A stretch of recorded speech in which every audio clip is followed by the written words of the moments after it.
All right. So part 3 user registration readme file बघूयात. Control B. Yes. So user registration इथे users नावाची file add झाली आहे. ही concept API/रजिस्टर post राऊटवाला आहे आणि डेटा आपण request.getJSON म्हणजे फ्रंट एंड कडचा डेटा आपण getJSONने गेट करतोय. व्हॅलिडेशन आपण चेक करतोय की ईमेल ऑलरेडी आहे का, जेसन रिस्पॉन्स देतोय. ठीक आहे, fairly straight forward. So let's open the file app.py. models.py मध्ये काही चेंज केलेत का बघूयात. models.py सेमच आहे, no changes here. app.py. Okay, so आपण टेस्ट DBचा राऊट काढून टाकलाय. आता एक पेज ठेवलंय रजिस्टरचं, एक पेज आहे युजर्सचं. युजर्सच्या पेजमध्ये आपण म्हणतोय सगळे युजर्स घे आणि डायरेक्ट रेंडर कर. आणि API रजिस्टरमध्ये ओके, हे API राऊट झाले म्हणजे दीज आर द पेज राऊट्स की ज्याच्यामध्ये आपण फक्त पेज रेंडर करतोय. सो आपल्या प्रोजेक्ट्समध्ये आपण फ्रंट एंड फोल्डरमध्ये टाकलं किंवा टेम्पलेट्समध्ये टाकलं तर ते हे पेज राऊट झाले. आणि API राऊट्स की जे पेज म्हणून नाही ॲक्सेस होणार, जे API म्हणूनच ॲक्सेस होतील आणि ज्यांचा रिस्पॉन्स तुमचा JSONifyमध्येच असेल, हे सेपरेट राऊट झाले. So I can see that API रजिस्टरमध्ये पोस्ट मेथड घेतोय. पोस्ट मेथड आहे, ठीक आहे. गेट जेसनने डेटा येईल. Now I just put the print statement की मला चेक रन करताना बघायचं आहे काय आहे. मग युजर नेम तिन्ही गोष्टी घेतल्या. इथे चेक करतोय की इफ नॉट युजर नेम म्हणजे युजर नेम एम्प्टी असेल किंवा ईमेल एम्प्टी असेल किंवा पासवर्ड एम्प्टी असेल तर त्याला म्हण ऑल फील्ड्स आर रिक्वायर्ड. आता यालाच आपण चेंज करून असंही लिहू शकतो की लेट्स से मी हे कॉपी केलं. इफ नॉट युजर नेम, त्याला म्हण की user name is required. If not email then email is required आणि if not password then password is required.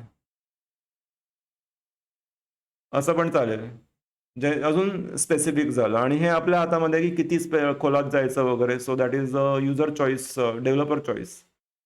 जर असं असेल तर आपण 400 एरर देतोय. मग आपण बघतोय की युजर ऑलरेडी एक्झिस्ट होतोय का ते बघण्यासाठी आपण ईमेलने आधी चेक करणार की हे ईमेल ऑलरेडी रजिस्टर्ड असेल तर आपल्याला एंट्री मिळेल फर्स्ट. जर एंट्री मिळाली तर एरर दे की ईमेल ऑलरेडी रजिस्टर्ड आहे. तसंच आपण म्हणतोय की युजर टेबलमध्ये युजर नेम कॉलम हा माझा युजर नेम जे हे व्हेरिएबल आहे हे आहे का फर्स्ट. एक रो मिळाली तर एक जरी रो मिळाली तरी समजायचं की युजर नेम ऑलरेडी घेतलाय. आता हे सगळं झालं तर मग कोड इथे येईल, नाहीतर तो रिटर्नच होतोय म्हणजे कोड तिथून परत चालला जाईल, तो पुढे जाणारच नाही. म्हणून आपण सगळ्या नको असतात गोष्टी त्या आधी टाकून देतो आणि मग आपला कोर कोड लिहितो. मग आता इथे आपण म्हणतोय की युजरमध्ये युजर नेम घे, ईमेल घे, पासवर्ड हॅश नाव आपण आपलं कॉलम नाव पासवर्ड अंडरस्कोर हॅश आहे आणि त्याला आपण पासवर्ड पास करतोय. ठीक आहे. मग आपण युजर डेटाबेसमध्ये ॲड करतोय आणि कमिट करतोय. ठीक आहे. All right, so let's run this आणि this time we'll also check the HTML part.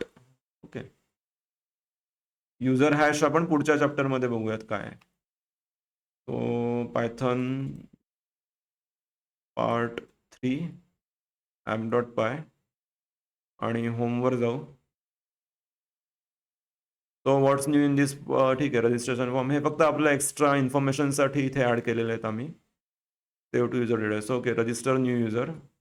मग युजर नेम आलं, ठीक आहे. आता ASD, ईमेल घेऊ ASD, पासवर्ड घेऊ ASD. मी सगळे ठीक आहे असं करतो. ASD पासवर्ड 3 वेळा ASD.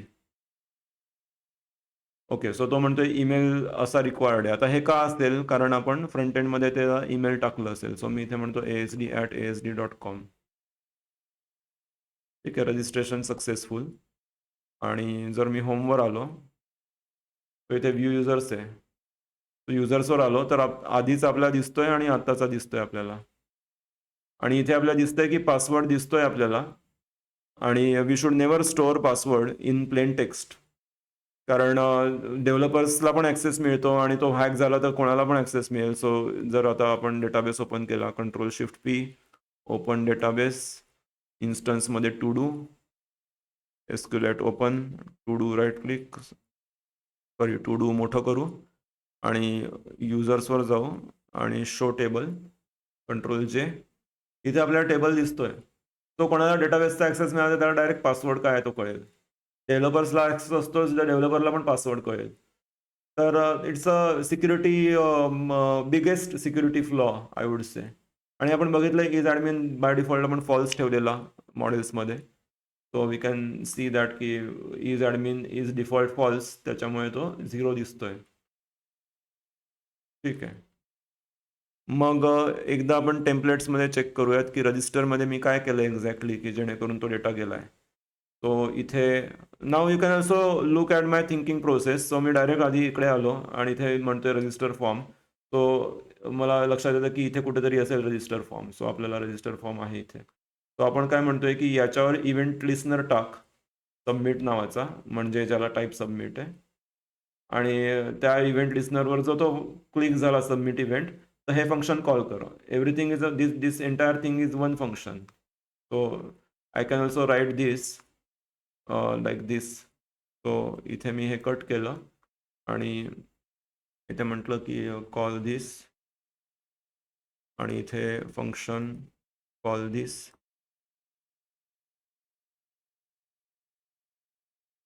हे टाकलं तर हे एकूण एकच आहे बेसिकली. ही एक लाईन आहे जी म्हणते की सबमिटवर हे कर, असिंक फंक्शन घ्यावं लागेल ते, राईट. तो असं म्हणतोय की ही लाईन आधीचा जो कोड होता की ज्याच्यामध्ये इथेच मोठं लिहिलं होतं ते फक्त एक फंक्शन आहे आणि आता आपण त्याला सेपरेट केलं call this, just for our own understanding. ठीक आहे. So I undo this for now. And again, your focus has to be about understanding JavaScript, not really mastering JavaScript right now. Because जसं आपण रिॲक्टकडे जाऊ तसं हे एवढं कामात नाही येणार. पण कॉन्सेप्ट कामात येतील सगळ्या, कारण तिथे पण आपण असंच कॉल करणार आहे API. तिथे पण ट्राय कॅच लिहावाच लागणार आहे. फक्त गेट एलिमेंट बाय आयडी नाही लागणार. इव्हेंट लिस्नरची कमांड नाही येणार. त्याच्यामुळे don't be stuck about this small things की हे काय आहे हे काय आहे. तुम्ही you can do ChatGPT and ask the questions, but keep 80% focus on the back end and 20% focus on the front end, especially about how data is being passed. Okay. मग आपण म्हणतोय की क्लिक झालं तर काय पाहिजे, click झालं तर तू या फंक्शनमध्ये ये असं आपण म्हणतोय. तोपर्यंत या फंक्शनमध्ये येऊच नको. आणि मला आता हे चेक करण्यासाठी मी इथे कन्सोल लॉग टाकू शकतो, console.log, आणि म्हणेल की फॉर्म सबमिटेड. असं मला कळेल की बटन क्लिक तरी होतंय का. इन केस जर कधी काही एरर आला तर this is how you can debug. मग आपण म्हणतोय की अलर्ट एरिया नावाचा एक आयडी आहे तिथे, अलर्ट एरिया. तिथे तो फक्त डिफाईन करून घेतला आहे आपण. याचा अर्थ आपण या गोष्टींनी काय करतोय, HTMLचा कोड आपण ऑब्जेक्टमध्ये कन्वर्ट करतोय की by default we cannot manipulate these things in HTML, but with this line we can manipulate that thing. Now alert एरियाला आपण घेऊन खेचून त्याला कलर चेंज करा, फॉन्ट साईज चेंज करा, काही काही गोष्टी करू शकतो ज्या HTML नाही करू देत, कारण HTML is just rendering. Okay. मग आपण काय म्हणतोय की युजर नेम तिथे आयडी आहे त्याची व्हॅल्यू घे, ती इथे स्टोअर कर, आणि तशीच ईमेलमध्ये आणि पासवर्डमध्ये स्टोअर कर त्यांच्या रिस्पेक्टिव्ह व्हॅल्यूज. हे आयडी वरून आले आहेत. मग आपण काय म्हणतोय की रिस्पॉन्स. ठीक आहे. आता आपल्याला बटन क्लिकवर डेटा पास करायचा आहे बॅकएंडला. आपण म्हणतोय की API/रजिस्टरला कॉल कर तू. त्याला कॉल करताना पोस्ट मेथडने कॉल कर. हेडर्समध्ये सांग की मी जेसन डेटा पाठवतोय, आणि जेसन डेटा आपण बॉडीमध्ये लिहितो. जावास्क्रिप्टमधून जेसन पाठवताना आपण हे JSON.stringify वापरतोय. सो आपण त्याला म्हणतोय की JSON.stringify म्हणजे तुला मी 3 गोष्टी पाठवतो, युजर नेम, ईमेल आणि पासवर्ड, जे आपण इकडे घेतलेले आहेत. आणि मला हे पण प्रिंट करून बघायचं आहे की याचं आउटपुट कसं येतं. तर आय कॅन जस्ट कॉपी दिस आणि या लाईन नंतर टाकेल मी. सो या लाईन नंतर console.log, आणि याच्या आतमध्ये मी डायरेक्ट जेसन स्ट्रिंगिफाय टाकेल की मला बघायचं आहे की याचं आउटपुट काय येतं, म्हणजे बॉडीला एक्झॅक्टली काय पास होतं. आणि हे झालं आता ट्राय कॅच काय आपण करतो, की बऱ्याचदा कधी-कधी काही मल्टिपल गोष्टींमुळे तो कोड रन होणारच आहे असं नाहीये. कधी-कधी एरर्स येऊ शकतात. सो आपण म्हणतो, की हे ट्राय कर. हे नाही झालं, तर तू इथे ये डायरेक्ट. म्हणून आपण त्याला कॅच करतो त्या एररला आणि मग आपण त्याला एरर दाखवतो. मग इथे मी console.logमध्ये एरर पण प्रिंट करू शकतो, की जस्ट बघायला, की कधी एरर आलाय का? काय आला? तर आपण सगळे एपीआय कॉल्स शक्यतो ट्राय कॅचमध्ये टाकतो. ओके. मग डेटा ओके. सो मग आता मग आपण डेटा सबमिट केला. मग तो म्हणतो, की "तू थांब, तू वेट कर रिस्पॉन्ससाठी आणि तुला रिस्पॉन्स जेव्हा मिळेल, तेव्हा तू जेसनने रिस्पॉन्स घे." आता या पॉइंटला मी रिस्पॉन्स पण प्रिंट करून बघेल. console.log आणि रिस्पॉन्स रिसीव्ड आणि console.log मध्ये रिस्पॉन्स प्रिंट करेल, की जस्ट बघूयात काय आहे. आणि मग तोच मी म्हणतो, की जेसनने कसा दिसतो ते पण बघूयात आता आपण, की फ्रंट एंडला मिळतो कसा आहे. तो रिस्पॉन्स रिसीव्ड आणि response received in JSON for converting response to JSON. Okay. मग डेटा मिळालाय आणि आता लास्टली आपण म्हणतोय, की अलर्ट एरिया जो वरती होता त्याच्यामध्ये HTML हा टाक आता, की अलर्ट सक्सेस दे आणि डेटा डॉट मेसेज दे. जर रिस्पॉन्स ओके आला तर आणि रिस्पॉन्स ओके नाही आला तर डेटा डॉट एरर म्हणजे जर बॅकएंडने काही एरर पाठवला असेल तर तो तो घे. तर इथे आपण मेसेज पाठवलाय हा. आता इथे आपण एरर नाही पाठवलाय त्याच्यामुळे त्याला कधी काही येणार नाही तो एरर. ठीक आहे. सो फार सो गुड. आपण लूप समजून घेतला आणि ईमेल जे त्याने दिलं होतं हे याच्यामुळे आलंय. So type equal to email आहे म्हणून तो चेक करतो की खरंच ईमेल आहे का आणि टाइप पासवर्ड आहे म्हणून तो आपल्याला टेक्स्टमध्ये स्ट्रिंगमध्ये दाखवत नाही, तो आपल्याला ब्लॅक डॉटमध्ये दाखवतो. तो आपण परत रजिस्टरमध्ये जाऊ आणि मी इथे टाईप केलं. हे याच्यामुळे येतंय कारण इथे पासवर्ड आहे. याच्याऐवजी जर मी टेक्स्ट घेतलं, सेव्ह केलं, रिफ्रेश केलं आणि आता इथे केलं तर मला दिसणार आहे password. So you always put the input type equal to password for the password आणि ईमेलसाठी ईमेल. आणि हे रिक्वायर्ड पण एक मिनिट काढू आपण, की जर मी बिना रिक्वायर्डने केलं तर काय होतं ते पण चेक करू. सो मी तिन्ही गोष्टी काढतो. ओके. नाव इफ यू रिमेंबर आपण इथे बघितलं होतं, आपण 3 सेपरेट टाकलेत, युजर नेम, ईमेल आणि पासवर्ड. तो refresh it and let's check each thing. जर मी डायरेक्ट सबमिट केलं तर तो म्हणतो नेटवर्क एरर. रजिस्टरमध्ये 400 एरर दिला त्याने, नेटवर्क एरर. सो ठीक आहे. आता एक व्हॅल्यू टाकून बघू आधी.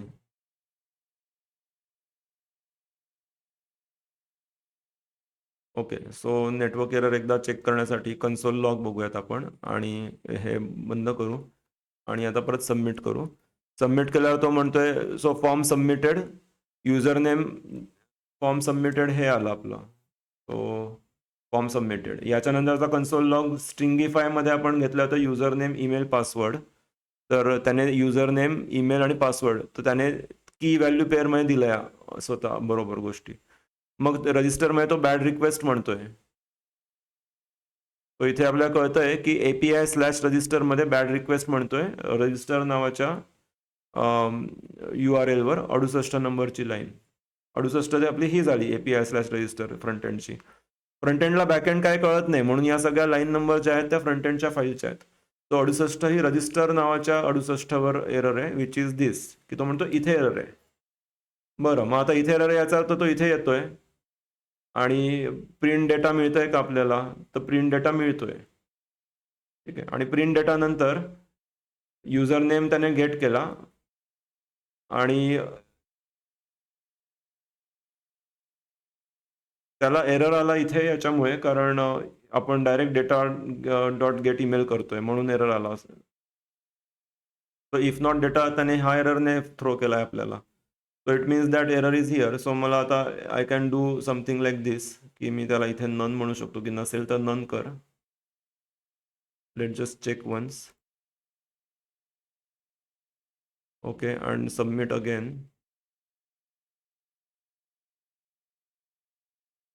If not error user name is required त्याने आपल्याला ठीक आहे. सो आपण एक काम करू, इथे प्रिंट युजर नेम करू.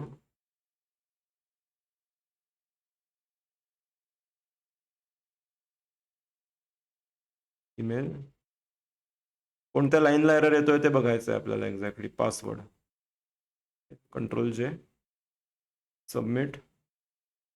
आणि आपल्याला हे मिळतंय, हे तिन्ही प्रिंट होत आहेत कारण त्याने ब्लँक लाईन दिली आपल्याला. सो इथपर्यंत प्रिंट होतंय. आणि if not user name, okay. So हाच एरर 400चा जो एरर आहे हा इथे येतोय. तो इथे आपल्याला नेटवर्क एरर म्हणून देतोय कारण आपण त्याला तिथे एरर पास नाही केलाय. पण वी कॅन जस्ट चेक की इफ नॉट युजर नेम आपण इथून म्हणू शकतो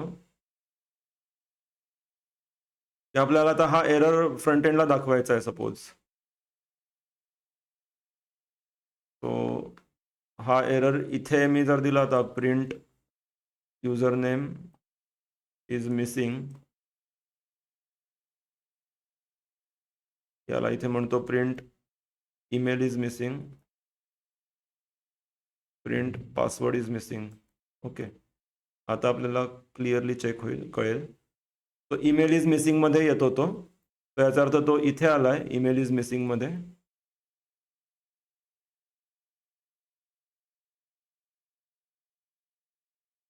इथे आला आणि मग त्याने 400 असल्यामुळे डायरेक्ट इथे एरर दिलाय आपल्याला. रेडमध्ये दाखवतोय 400 is because of this line. आणि जेस्निफाय एरर, आता हा फ्रंट एंडला का नाही दिसत आहे? कारण फ्रंट एंडला आपण तो एरर तसा दाखवला नाही आहे. इथे आपण एरर नाही दाखवलाय, फक्त कॅच केलाय आणि इथे नेटवर्क एरर म्हणतोय. सो आता याच्याऐवजी if I do data dot error, then we should probably get it. So let's me just try. Okay, console log मध्ये एरर दाखवतोय तो आपला बॅड रिक्वेस्ट. सो इथे आपण डायरेक्ट एरर प्रिंट करून बघू. ठीक आहे. सो डॉलर आणि error. Let submit, refresh, submit. Okay, fail to execute JSON response body stream. जर मला आता हा बॅकएंडचा एरर इथे दाखवायचा आहे, this is what we are trying to do is की, okay my bad, what we are trying to do is की हा एरर आपल्याला फ्रंट एंडला दाखवायचा आहे आणि इथला जो एरर आहे हा एरर डायरेक्ट या ट्रायमधून आलेला एरर आहे. So instead of that what I would do is data dot error इथे आपल्याला मिळतोय, आपल्याला याच लाईनला एरर मिळतोय त्याचा. तर ओके, आता मला सुद्धा याचा सिंटॅक्स नाही माहिती आहे. So let's do a quick GPT session. So that, आणि विल जस्ट सी की इथले एरर मला दाखवायचे तर कसे दाखवायचे आहेत.